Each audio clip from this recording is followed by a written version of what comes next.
Puis dans la vie, on essaie toujours de dire « Oh, je vais essayer de prendre une bonne décision. » Pourquoi qu'on n'essaye pas de réduire les mauvaises décisions?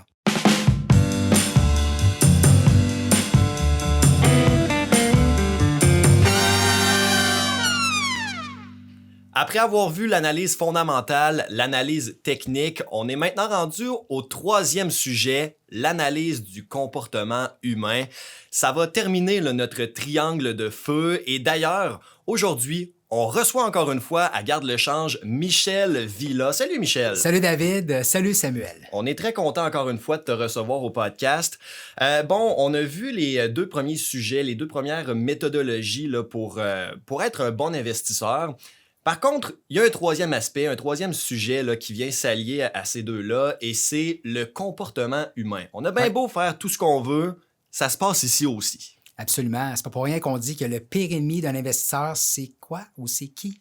C'est nous-mêmes. C'est lui-même. C'est ça. C'est lui-même. Hein? On sait là, le nombre de personnes qui veulent faire des diètes pour perdre du poids, hein? Puis on sait que c'est important de s'entraîner. D'un point de vue là, rationnel, dans notre tête, là, on sait tout qu'est-ce qu'on a besoin de faire. Le problème, c'est l'exécution. Ah, le petit gâteau, il est tentant, le petit verre de vin. Ah, une prochaine série sur Netflix, au lieu d'aller m'entraîner. C'est ça vraiment le nerf de la guerre, c'est l'exécution. On a besoin d'un plan de match avec l'analyse technique ou l'analyse fondamentale, ou les deux ensemble, la combinaison qu'on appelle la fusion, mais ça prend vraiment une bonne gestion des émotions, une bonne prise de décision pour mettre de l'avant, dans le fond, tes connaissances et tes outils. Ben, entrons dans le vif du sujet tout de suite. Est-ce que tu veux nous expliquer le concept du marché boursier complexe adaptatif? Pour ça, là, on va y aller avec un exemple. On se souvient des attentats terroristes, là, le fameux 11 septembre 2001. Évidemment, ça a été un choc pour tout le monde, puis les marchés boursiers ont réagi fortement à la baisse. Mais ça a pris environ un mois pour le S&P 500, qui est le principal indice de référence là, aux États-Unis, de regagner le niveau d'avant le 11 septembre. Okay? Quand on a eu une deuxième attaque terroriste à Madrid, une troisième attaque terroriste à Londres, puis là, après ça, on a eu Vegas, on a eu Paris, on a eu Nice, ça a été quoi la réaction des bourses? Les bourses ont pratiquement pas réagi, puis même dans certains cas, les bourses ont fini à la hausse. Pourquoi? Parce que le marché boursier est complexe adaptatif. Ça veut dire qu'il comprend, dans le fond, tous les participants de la planète Terre, que tu aies un horizon de placement très court terme, c'est-à-dire quelques minutes ou long terme, que tu aies un style comme gestion passive ou gestion active, que tu sois une caisse de retraite, un trader, monsieur, madame, tout le monde, peu importe le type de participant, ça fait que c'est complexe. Ouais. Chacun a ses objectifs, sa tolérance au risque, son horizon de placement. Il est adaptatif parce que ces gens-là apprennent. Puis ce qu'on a appris, c'est quoi? C'est que oui, les attentats terroristes, c'est plate d'un point de vue social, mais d'un point de vue financier, ça a plus ou moins d'impact. Ça veut-tu dire que les marchés se sont dit « Écoute, la Terre continue de tourner. » Absolument. Puis c'est plate parce qu'on en voit encore des attentats terroristes, mais les gens ils disent que ça n'a pas d'impact au niveau économique, ça n'a pas d'impact au niveau boursier. C'est un peu le même principe avec la COVID, avec les fameuses vagues. On a eu une première vague en 2020. Ouais. Les gens anticipaient quoi? Une deuxième vague. Il y en a des gens qui disaient même une troisième vague. Puis ce qui arrive, c'est que la deuxième vague est comme moins pire. Parce qu'on n'a pas la notion de choc. Et là, tous les intervenants de marché se positionnent par rapport à ça parce que le marché boursier, c'est un mécanisme d'anticipation. Il est toujours 12 à 18 mois d'avance. Alors, en sachant ça, les gens ils disent, on va s'en sortir. Puis, on a appris, dans le fond, Ouais, c'est ça. que l'économie peut bien rouler, puis on peut recevoir aussi des chèques du gouvernement pour supporter la transition de confinement à reprise économique. Contrairement à la première vague où le marché a chuté, il y a beaucoup de gens qui ont décidé de sortir et d'autres d'entrer. Là. On connaît Parce que beaucoup de monde qui ont oui. décidé d'entrer en bourse à ce moment-là. Puis, c'est intéressant quand même. C'était une surprise. Alors, dans un contexte où ce que tu peux apprendre d'une expérience, le marché devient meilleur parce qu'il a déjà vécu avec ces épisodes-là. Alors, ça me fait toujours rire quand les gens me disent, ça va être quoi la prochaine affaire qui va faire baisser les bourses? Ça a déjà été anticipé, en fin de compte. Oui, mais ça va toujours être quelque chose qu'on ne sait pas c'est quoi d'avance. Mais tu sais, comme mettons, là, on revient à ce que tu as dit tantôt, le premier creux qu'on a eu avec la première vague de la COVID, Oui. ben là, on a dit qu'il va y avoir une deuxième vague. Fait qu'on aurait pu anticiper que les marchés n'allaient pas baissé parce qu'il s'était adapté à cause du premier. On aurait pu anticiper ça Oui, aussi. tout à fait. Il y a sûrement plusieurs personnes qui l'ont anticipé aussi. Oui, puis il y a beaucoup de gens, malheureusement, qui sont demeurés sur les lignes de côté. Ça veut dire quoi? Ça veut dire de ne pas être investi à la bourse pour attendre, dans le fond, ton point d'entrée. Ce qui est arrivé, c'est qu'on a eu le premier rebond. Alors, les gens y anticipaient de jours meilleurs, mais là, on a eu là, des pourparlers par rapport au vaccin, à l'intervention des gouvernements, des banques centrales pour s'assurer de mettre la transition en place pour aller vers un autre monde. C'est ça qui fait que le marché boursier est complexe adaptatif et c'est extrêmement difficile de vouloir prédire ce qui va arriver. C'est à cause de ça. Puis tant qu'à être des mauvaises nouvelles, on pourrait tout de suite parler de l'indice du VIX, qui est l'indice de la peur. Oui, l'indice du VIX. On va se débarrasser des mauvaises nouvelles. Le VIX, là, c'est pas la petite affaire que tu te mets sur le corps là, quand tu as un petit Ah, rhume, ben, là. Criff, je faisais ça avant de trader, moi. Ça, c'est important. C'est pour ça que ça n'a là. rien fait. Le VIX, c'est un indice de volatilité. La volatilité, c'est quoi? C'est simplement l'amplitude des fluctuations boursières. OK. Plus qu'un instrument financier, il est volatile, plus qu'il va bouger. Le VIX, c'est simplement une mesure de la volatilité du S&P 500, qui est le principal indice de référence aux États-Unis. Historiquement, la moyenne du VIX, c'est autour de 20. Dans un moment où ce que les gens ont vraiment peur, le VIX va monter parce qu'il y a une plus forte volatilité. Dans des moments de crise, qu'on regarde 2008 ou récemment en 2020, le VIX s'est négocié au-dessus de 85. Et l'indice de peur était dans le tapis. Très, très présent, là, très, très ancré sur le fait qu'on était nerveux. Puis dans un contexte où il y a de la complaisance, que le marché va bien, le VIX va avoir tendance à s'écraser et en 2017, il est allé sous la barre de 10 au moins une cinquantaine de fois. Quand le VIX est très bas, est-ce que Oui. c'est bon pour le marché? Est-ce qu'on voit des actions qui... Ben, pas des actions, mais... Mais c'est un on voit marché que c'est optimiste, C'est dans le ça. fond. On voit Oui, que c'est positif. absolument. Oui, c'est très bon. Si on regarde juste 2017 de mémoire, le marché boursier américain a gagné près de 20 OK. parce qu'on était dans un contexte de Trump où ce qu'on arrive avec des baisses de taux d'imposition pour les sociétés. C'était un environnement très positif. Ce qui arrive, c'est que le VIX, c'est une lecture de sentiments. Je répète, si le VIX est très élevé, les gens ont peur. Quand le VIX est très bas, les gens sont plus complaisants. Pourquoi c'est important le comportement humain? C'est que pour connaître le succès à la bourse, il faut acheter bas et vendre haut. Mais on a tendance à faire l'inverse. Le VIX, c'est un excellent indicateur. Quand il accélère à la hausse, tu sais qu'historiquement, c'est un bon point d'entrée pour les marchés boursiers. Selon une étude, quand le VIX est au-dessus de 40, ça veut dire qu'en moyenne, si tu achètes le marché boursier pour le S&P 500, tu vas faire un gain d'environ 30 % l'année suivante, en moyenne. C'est pour ça qu'il faut respirer par le nez. Hein? Prendre ça relax, se détacher, puis dire, OK, j'ai le VIX qui est une mesure quantitative qui me dit que le marché est nerveux. Au lieu de paniquer, vouloir vendre dans le trou, comme on dit, pourquoi je ne fais pas l'inverse, d'acheter? Puis c'est pour ça que c'est important, évidemment, de bien se comporter. C'est dans des moments clés. Parce qu'une diète, là, c'est pas en te levant le matin là, que tu vas avoir un problème avec ton contrôle de soi pour manger un dessert. C'est le soir. Hein, quand tu es fatigué, C'est tu as clair. la journée dans le corps, puis tu regardes, toi, là, tu es Ah ouais. appétissant. C'est la même chose. Le marché boursier commence à baisser, là, tu commences à devenir un peu plus fatigué mentalement. Ça baisse une journée, c'est correct. 2 jours, OK, 3 jours, 4 jours, 1 semaine, 2 semaines, tu regardes ton portefeuille baisser, puis là, tu deviens paniqué, tu manques un peu de contrôle de soi et tu vends dans le trou, malheureusement. Hey Michel, je veux te partager quelque chose Oui. qui m'est arrivé dans les derniers mois, dans les mois de COVID. Moi, en mars-avril, quand il y a eu la drop, là, moi, j'ai vendu tout mon portefeuille quand le marché avait baissé de vrai là, 7, 8, 9 %, là, OK. peut-être 10 là, tu sais. Puis, bon, ben, je me trouvais très bon d'avoir vendu dans le bon moment. Puis, j'ai racheté dans la reprise, là, quand le marché a commencé à remonter. Fait que je me dis, je suis vraiment meilleur que tout le monde. Fait que là, bon, j'ai gardé ce sentiment-là de chest bombé. Puis là, écoute, on est en mars. Bon, là, le Nasdaq a perdu beaucoup de plumes. Moi, j'avais beaucoup d'actions de Tesla puis des compagnies technologiques. Puis là, ça s'est mis à baisser. Puis là, bon, moins 5, moins 10, moins 15. Puis là, tu vois ton argent revoler. Puis tu te dis, OK, est-ce que ça va durer 1 an? Ça va durer 1 an et demi? Puis tu te dis, aux valorisations que les compagnies avaient, peut-être que la baisse va juste faire qu'ils vont être mieux pricés, mieux évalués. Fait que là, le combat avec moi-même a commencé. Puis je me suis dit, bon, mais hey, on dit de rester investir, je vais rester investi. Puis là, Mané dit, bon, ben OK, une couple de mille de moins dans le compte. Fait que là, Mané, tu dis, OK, je suis mieux de prendre mes pertes puis de tout de suite switcher vers quelque chose qui monte. Fait que c'est tellement vrai que le comparatif, quand on dit être en santé, bon, c'est tout ce que c'est bouger et de bien manger. Puis à la bourse, ben, on entend souvent achète bas, vend haut. Ouais. Techniquement, c'est très facile. Mais le combat émotionnel, faut le vivre pour le comprendre. Parce que là, bon, ça donne que j'ai vendu 50% de mon portfolio ce matin sous l'effet de la pression, puis j'ai acheté d'autres stocks. Peut-être que je vais avoir eu raison à la fin de la journée, mais moi, je pense vraiment que je suis pas en contrôle puis que je dérape avec ma voiture, là, tu sais. Ouais.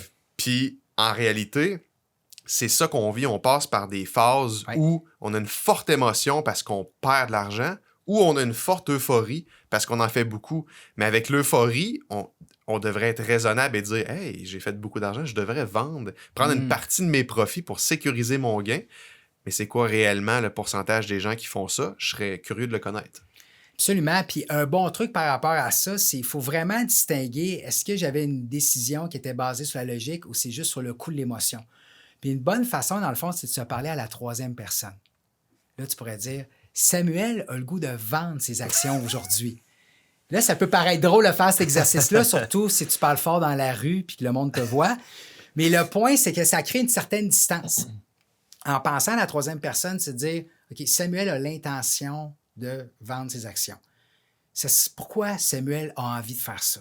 Et là, il s'auto-interroge et on va avoir des vraies bonnes raisons, outre du fait j'ai peur que ça baisse, je vois mon portefeuille qui recule, parce que là, tu réalises que ce n'est pas vraiment des décisions valables. Si c'est ça le point, c'est peut-être que dans un premier temps, tu as pris trop de risques.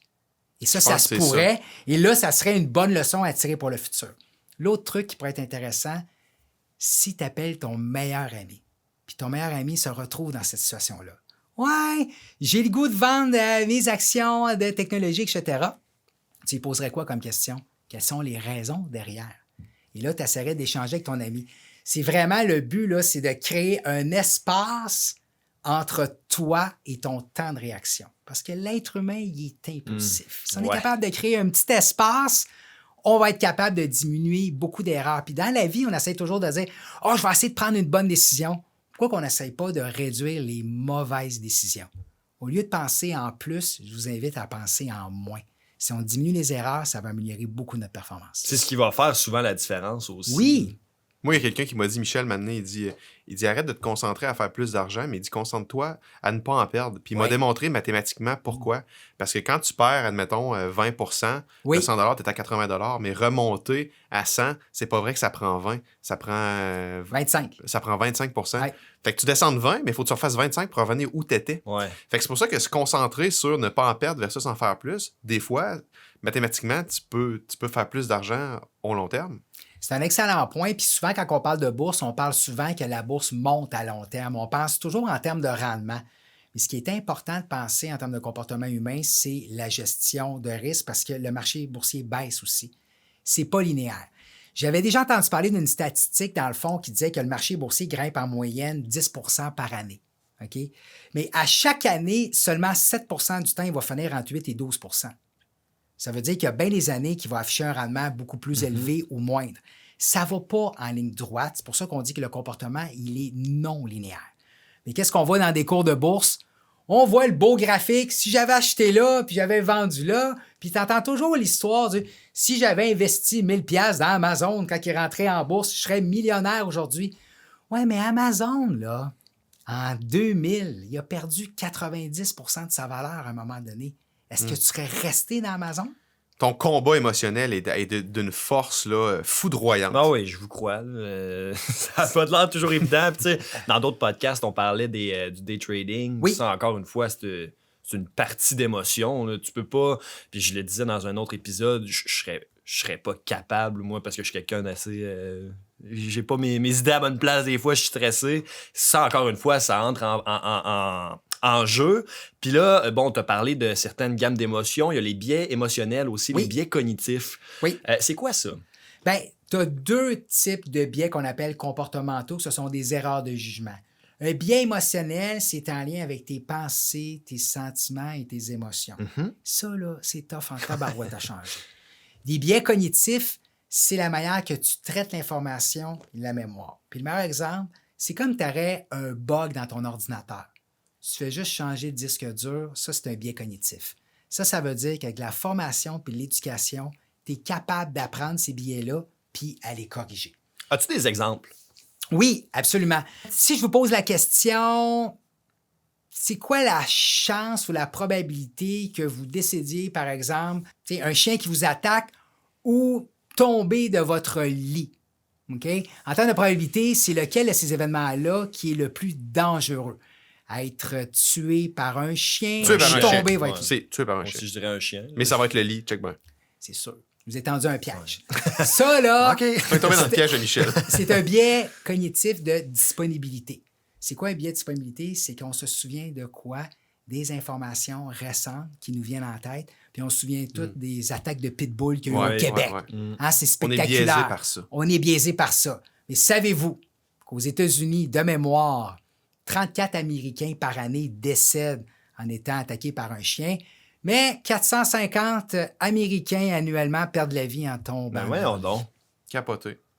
Les Il faut lits s'en sont dans les remettre airs. aux statistiques et aux Oui, faits. pensez en termes de probabilité. Alors, un biais cognitif, comme je disais tantôt, c'est la manière qu'on traite de l'information et la mémoire. Il faut se sortir de nos bobettes, avoir une approche plus de probabilité. Et là, on va tomber dans des faits, des statistiques, l'étude de l'histoire. Puis un biais émotionnel, c'est quoi? Bien, gagner 100 c'est le fun, mais perdre 100 c'est plate en tabarouette. Et c'est pour ça qu'on dit que dans une équipe de travail ou même dans un couple, ça prend des fois 5 à 6 interactions positives pour compenser une interaction négative. Tu sais, quand tu te C'est bon pognes de avec savoir, ça. quelqu'un, là, puis tu te dis, hey, comment je vais faire pour rattraper ça? Tu vas être mielleux avec cette personne-là, mais pas juste une fois. Hein? Ouais. Tu vas y aller fleurs de souvent. chocolat à l'alouette. Oui. Ça s'appelle le biais, là, vraiment, de négativité. Puis c'est normal, parce que dans le temps, là, il y a des millions d'années, là, c'était quoi notre seul objectif? C'était de survivre. Je vais-tu être capable de passer à travers ma journée? Ouais. Je vais-tu me nourrir? Je vais-tu me vêtir? Je vais-tu me trouver un toit? Et ça, on a gardé ça dans une région de notre cerveau qui est plus primitif et on est à l'affût, dans le fond, des menaces ou des dangers qui peuvent nous guetter. Donc, le problème, c'est qu'aujourd'hui, il n'y a pas de menace à savoir, il va y avoir un mammouth qui va m'attaquer, mais quand on voit que le marché boursier recule, on a la même réaction physiologique. La même boule dans le ventre, un peu. La même affaire, parce que le cerveau ne fait pas la différence entre une peur réelle et une peur irréelle. Et quand tu vois que le marché boursier recule, c'est le même mécanisme de défense qui déclenche, qui est soit la fuite ou le lutter, comme un peu le mammouth. Alors les gens vont dire, ah, je veux rien savoir, je vais cacher mon portefeuille, je veux pas voir mes placements, ou tu vas dire, c'est moi le plus fort, et là, tu prends des positions vraiment agressives pour montrer au marché que c'est toi qui as raison, mais au final, ça marche pas. Mais si le marché est complexe et adaptatif, Oui, on dit souvent aux gens de se faire un plan puis de garder le plan. oui, Mais je comprends que des fois, il faut l'adapter.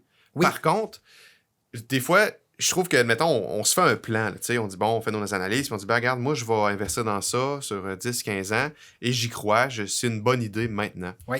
Mais dans 3 ans, bon, ben, il y a une certaine drop. Tu sais, le stock, qui va baisser, peut-être plus qu'on allait, tu sais, mettons, plus de 20%.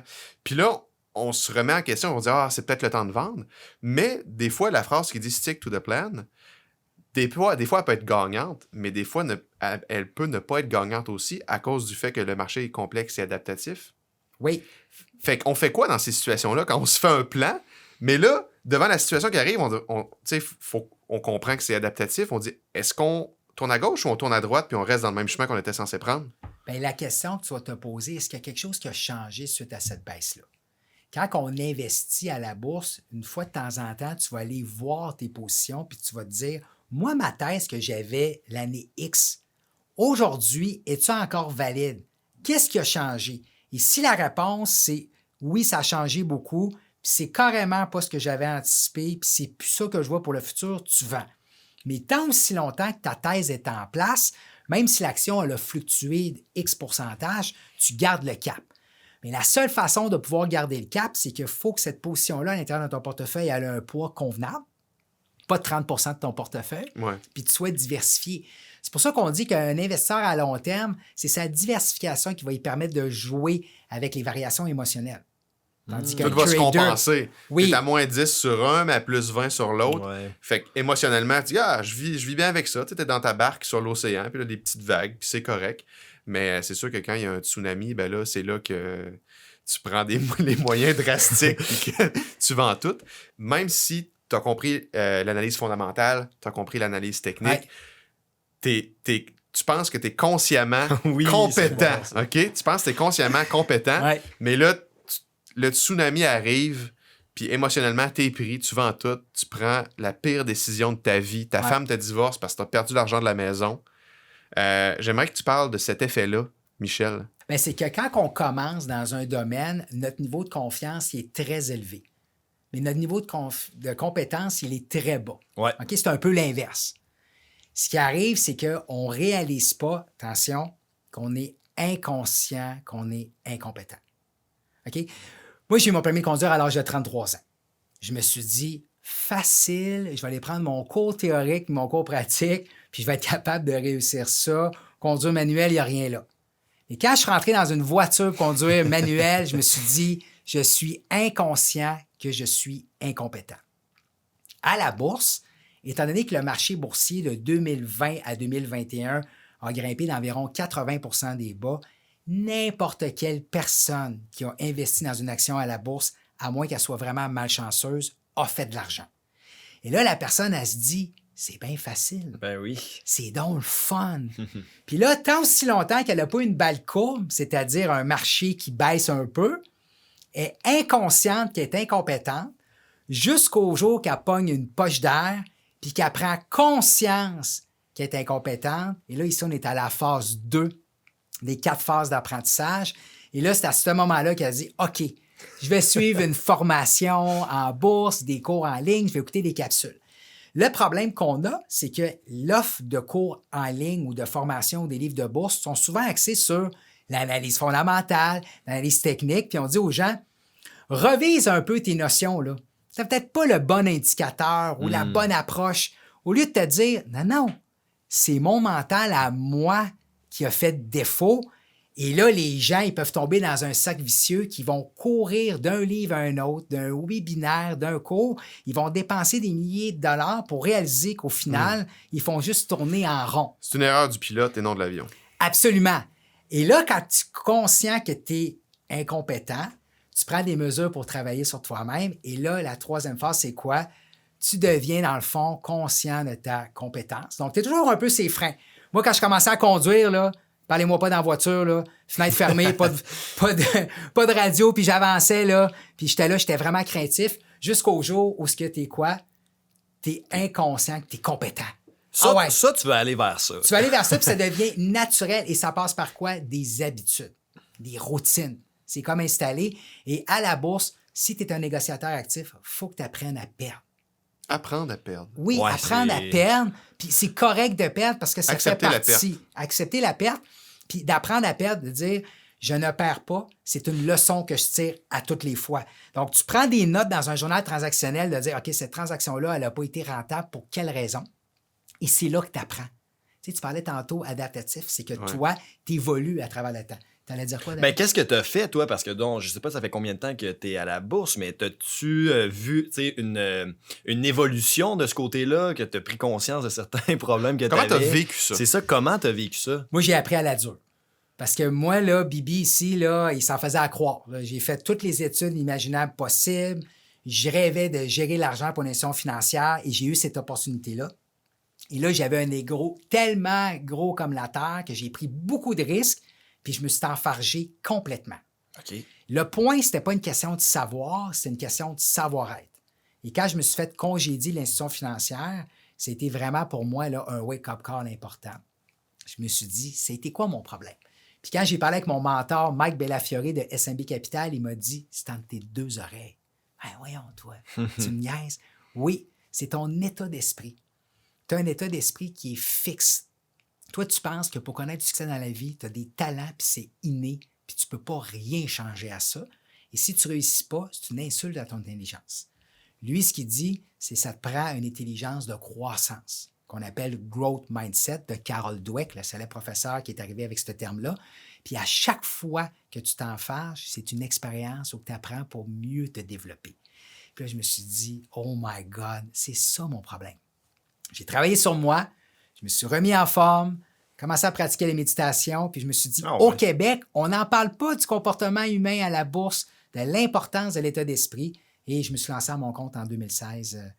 Et depuis ce temps-là, tu as vu des améliorations. Oui, absolument. Oui. Aujourd'hui, je serais un meilleur négociateur actif si je ferais ça à temps plein. Je suis un meilleur investisseur aujourd'hui parce que je suis plus à la lecture de mes émotions et beaucoup plus à l'affût des billets cognitifs et émotionnels. Dans le fond, c'est une question de résilience. Oui. En grosse partie.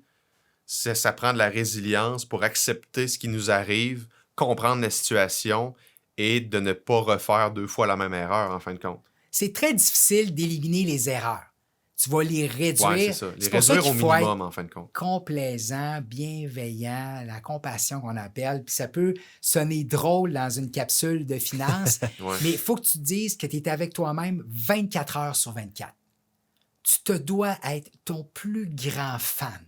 Ben, Ça, là, c'est important. là. Ben moi, ça m'avait fait rire l'autre fois. On se parlait sur Zoom. Je sais pas si tu t'en souviens. Tu as dit l'humilité intellectuelle. Oui, Ouais. c'est d'être flexible.